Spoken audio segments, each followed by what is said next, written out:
The sun was going down, but its soft light shone through the windows on the west side, making the face of a sick person in bed look bright. To the people by the bed, it seemed like a heavenly light had touched the dying person's forehead. There were only two people watching, a girl of 14, tall for her age, with gray eyes that sometimes looked green and dark, curly hair like a boy's, and a middle-aged woman who had taken care of the girl when she was a baby and was now like a friend and helper to the sick person. Mrs. Ashe had been lying quietly all day. A year ago, her husband had brought her to California because she was very sick with a disease called consumption. He hoped that the change from the cold winds of New England to the warm air of California would make her better.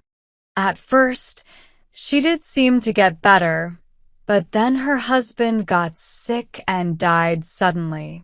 After that, Mrs. Ashe got sick again, and this time, she couldn't fight the disease. Even though she felt very weak, Mrs. Ashe wanted to live, especially for her daughter Helen. But she couldn't fight anymore, so she lay there, knowing she was going to die soon. All day, she had been thinking and waiting to say something important. Finally, with the sunset shining on her face, she called the woman, who came closer. "When I'm gone, Woods," she said calmly, "you'll take Helen to my sister's house in Boston. You'll travel slowly so Helen won't get too tired. She won't need money because she has enough. She'll only need love and care, which my sister will give her. I hope you can stay with her, but it's up to Mrs. Mason. You'll find out about my things later. You'll bury me next to my husband and then take Helen away. Everything is arranged, so there won't be any problems. Now, please, leave me alone with my daughter for a while." The woman left the room, and Mrs. Ashe hugged Helen tightly. Helen lay quietly in her mother's arms, like a baby being comforted. Helen was a mix of being impulsive and controlling her feelings. She loved her parents very much and had focused all her love on them. When her father died, she stayed strong to help her mother. Now, she was trying to stay strong again so her mother wouldn't feel sad because of her own sadness. As she lay there with her mother, Helen's eyes were wide open and dry, but they looked very sad. She was almost as pale as her mother. "My dear," her mother said gently, "how can I leave you alone? Promise me one thing. Open your heart to new love. I know you might want to keep your grief to yourself and feel like you're betraying me if you care for your Aunt Helen. She'll love you because of me, and she'll be like a second mother to you. We were very close sisters, and she's a wise and kind woman. Her daughter, Laura, is about your age, and she must be a good person too. Try to care for them, my dear. A life without love is empty. Will you try?" "Oh, Mom," Helen cried, suddenly sobbing. "I'll try because you asked me to. I'll try, but how can I love them? How can I watch another girl be happy with her mom, knowing you'll never be with me again? Never, ever. Even if I call out day and night, you'll never hear or answer. My dear mother, why do you have to leave me? My dear, I have to. I would have stayed for you if I could. You've always been my comfort. Comfort me a little longer. Promise me you'll try to live bravely for my sake." The last words were hard for Mrs. Ashe to say, and Helen felt that her mother's cheek was colder than before. She held on to her mother tightly, stopping herself from crying out loud. They stayed like that, very quietly, in their last embrace. The sun went down and the evening grew darker. A young moon appeared in the sky, casting its faint light on the faces of the mother and daughter lying on the bed. The mother moved a little and hugged her child tightly. She whispered softly, "Goodbye, my darling," and then she seemed to fall asleep. Helen might have slept too, but an hour later, Woods gently woke her up. "You need to get up now, Miss Helen, and let me take care of your mother." She passed away peacefully, like a lamb. "Her face looks peaceful and happy now," Woods said kindly but firmly. Helen didn't know what the next few days would be like. She kept her feelings inside, as she always did. She turned away from the graves of her parents, lying side by side, and helped calmly with all the preparations for her long journey. When she finally arrived at her aunt's house in Boston, who was like second mother for her, she couldn't keep up her calmness anymore. Her Aunt Helen looked so much like her mother that Helen found it hard to bear. When her aunt hugged her, almost as lovingly as her mother would have, Helen shivered and burst into tears for a moment before stopping herself. "I have to love you for my mother's sake," she said. Those were some of her last words. "I'll try, but I feel like I left my heart in her grave."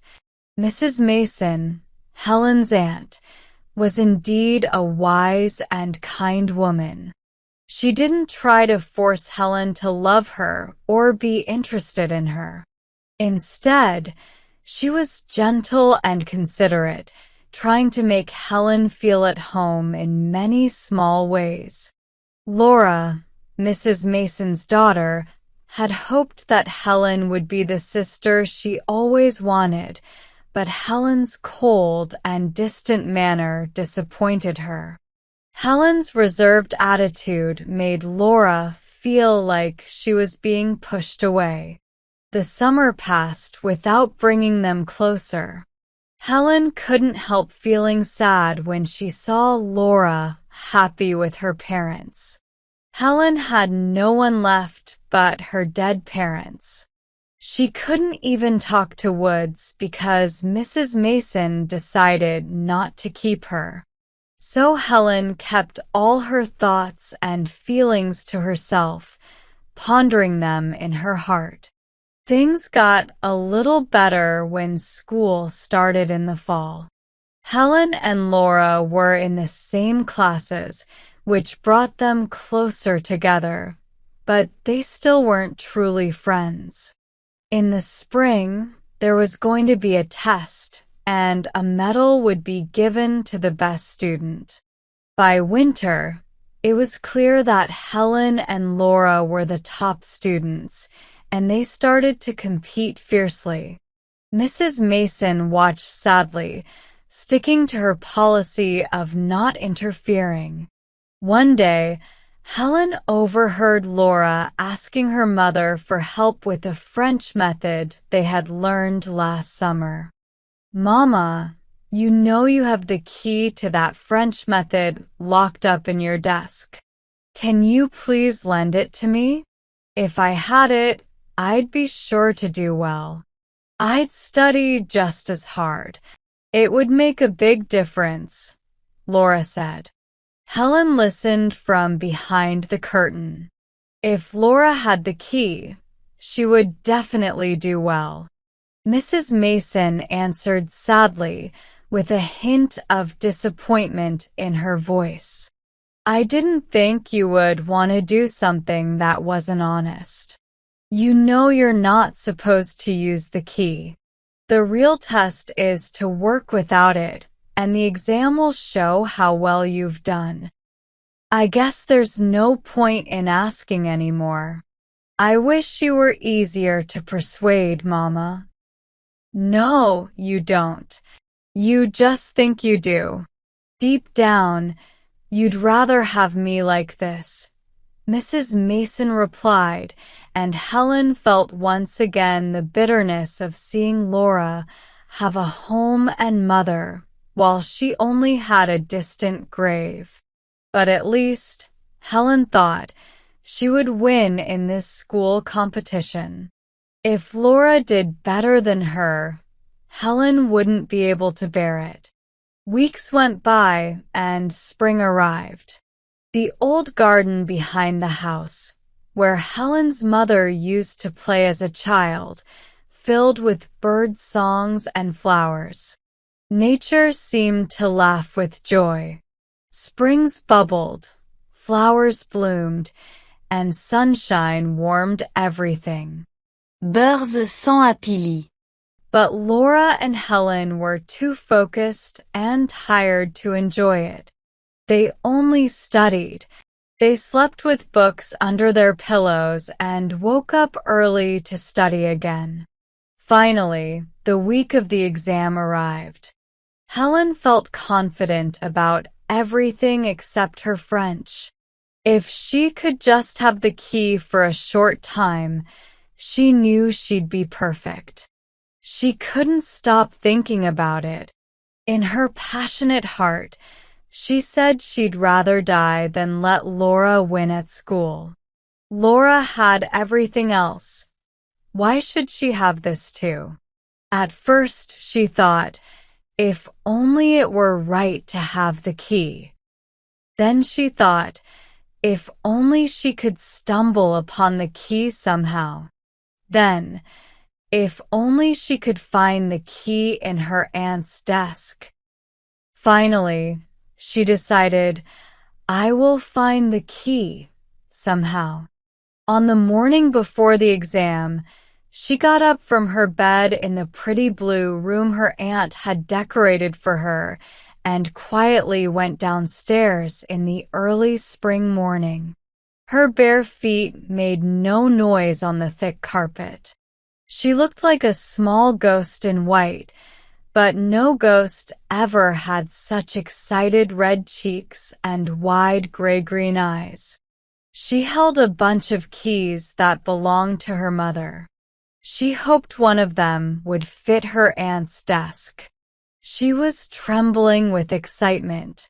She had forgotten about the wrongness of her actions and thought only about how winning would feel. She stood in front of the desk and tried one key after another with trembling fingers. Finally, one key fit. In a moment, she had the key to the French method in her hand. She quickly compared her work with it and made corrections. She was so focused that she didn't notice another figure in white quietly following her down the stairs, watching what she was doing and then leaving. Helen hurried back to bed, her eyes shining and cheeks burning. Meanwhile, Laura went to her mother, full of excitement. Mr. Mason was away on business, so Laura climbed into her mother's empty side of the bed. "Mama," she said, "wake up and listen quickly." Her patient mother rubbed her eyes and listened to Laura's story, breathless with excitement.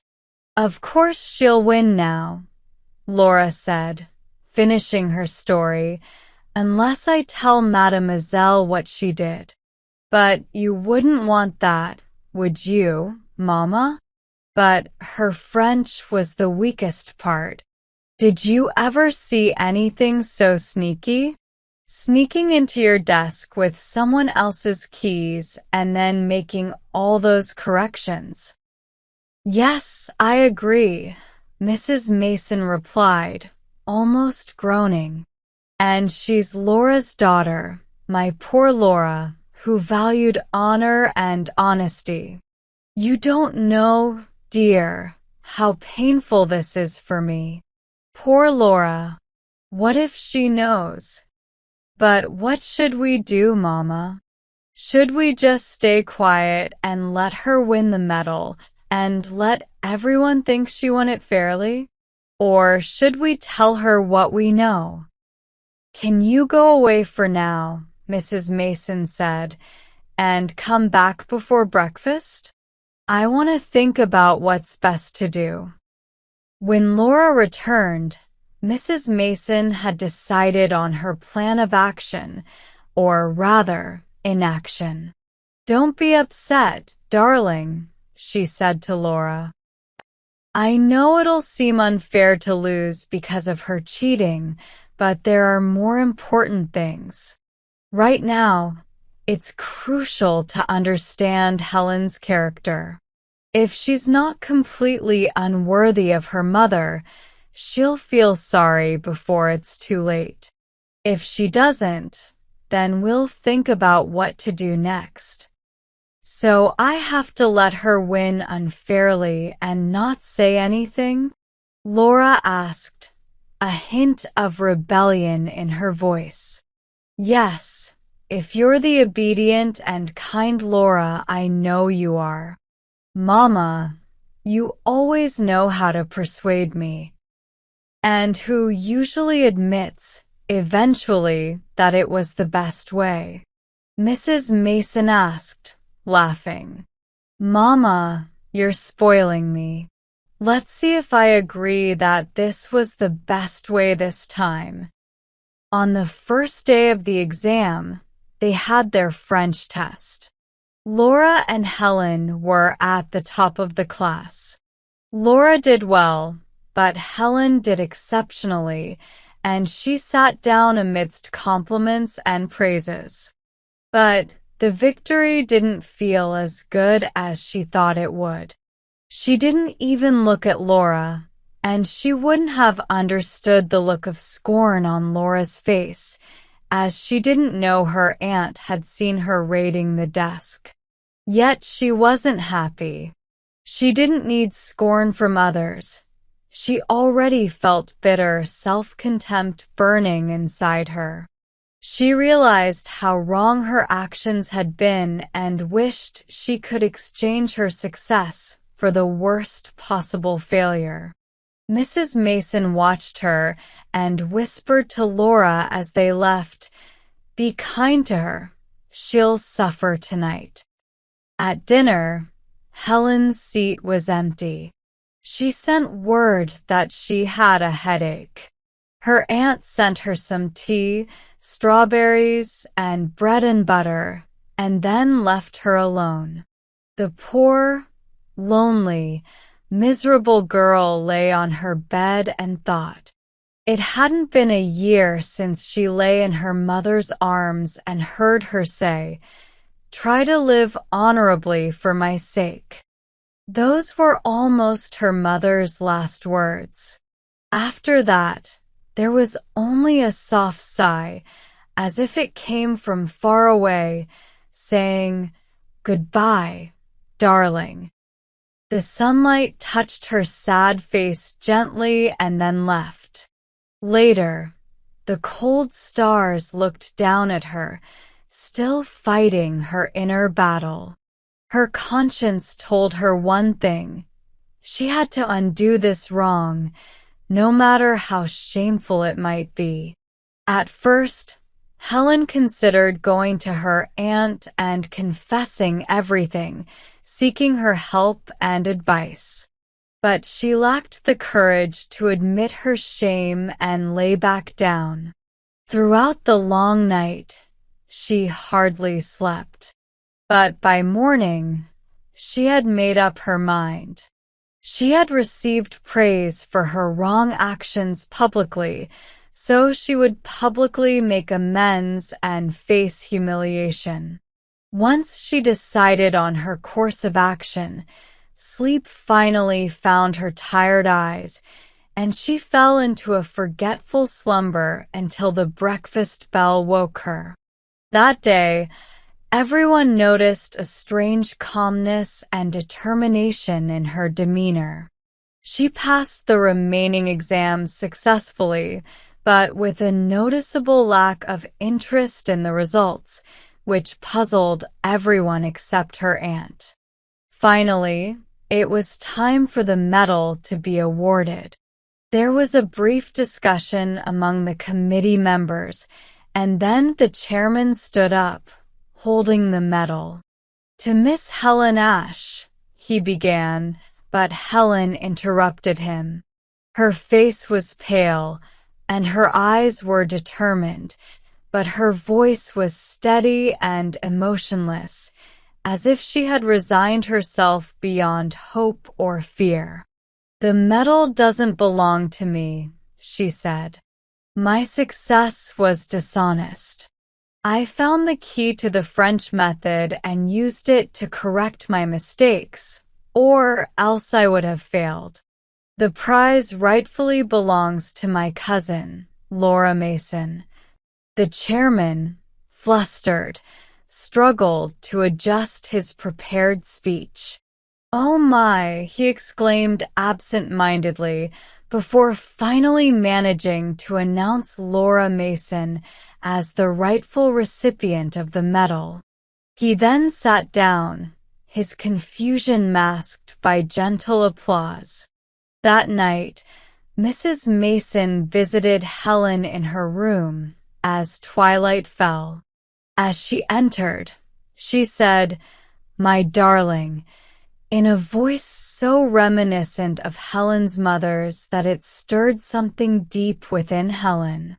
"My darling, I now know that you are true and brave, just like your mother." But Helen withdrew into the darkness, her voice trembling with tears as she asked, "Is there anyone who could know what I've done and not despise me?